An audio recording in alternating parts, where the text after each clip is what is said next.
Monsieur le Président, chers collègues, Mesdames et Messieurs, je remercie le Secrétaire général pour l'initiative d'organiser ce sommet et je salue ses efforts pour un monde de paix, un monde stable où règne le développement inclusif.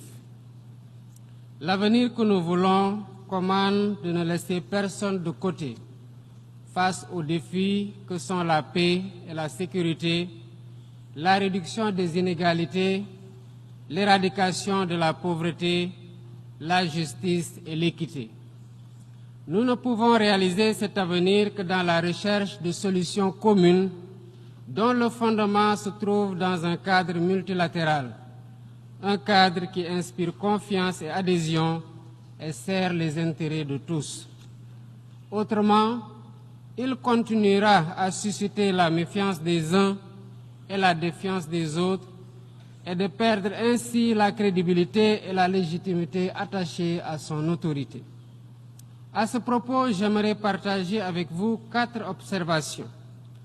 Premièrement, il est clair que notre futur ne peut se construire sur le modèle actuel, dominé par les injustices, l'extrême pauvreté qui touche 10% de la population mondiale, les tensions géopolitiques de haute intensité et le réchauffement sans précédent de la planète qui affecte gravement nos pays. Le constat est alarmant et comme le soulignent les rapports du secrétaire général de l'ONU, si les tendances actuelles se maintiennent, 575 millions de personnes vivront encore dans l'extrême pauvreté d'ici 2030, ce qui va entraver davantage tout espoir de développement durable. Et face à cette situation, il est impératif de s'attaquer au cycle infernal de la dette, dont les taux anormalement élevés asphyxient de nombreux pays du Sud.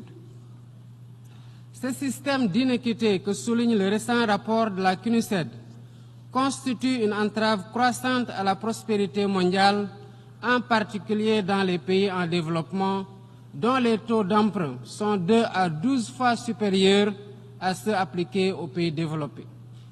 Pour une meilleure soutenabilité de la dette, il faut réformer les conditions d'accès au crédit, surtout le crédit export, en assouplissant les règles sur les taux d'emprunt et la durée des délais de grâce et des périodes de remboursement.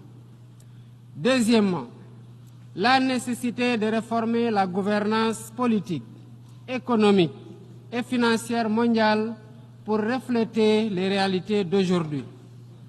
Même si des progrès ont été accomplis récemment, notamment avec la décision du G20 d'attribuer un siège permanent à l'Afrique et celle des États membres du FMI d'accorder un 3e siège à l'Afrique dans son conseil d'administration, il reste beaucoup à faire pour garantir une pleine inclusion des pays en développement dans ces instances. Troisièmement, il est impératif de renforcer les actions en faveur de l'éducation, de la formation professionnelle et technique pour lutter contre l'ignorance et l'endoctrinement et doter les jeunes de métiers et de moyens d'épanouissement. Un tel investissement contribuera à lutter contre les inégalités et à la réalisation des objectifs de développement durable. Il est donc plus qu'urgent d'accélérer la mise en œuvre du plan de relance des ODD, initié par le secrétaire général.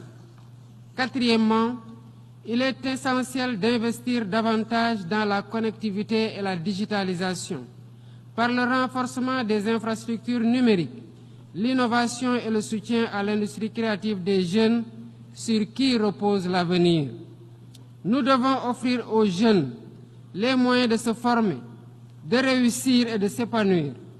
Ils doivent être au cœur de nos actions et associés dans la gestion et les prises de décision en tant que vecteurs de paix et acteurs de développement. Je vous remercie de votre aimable attention.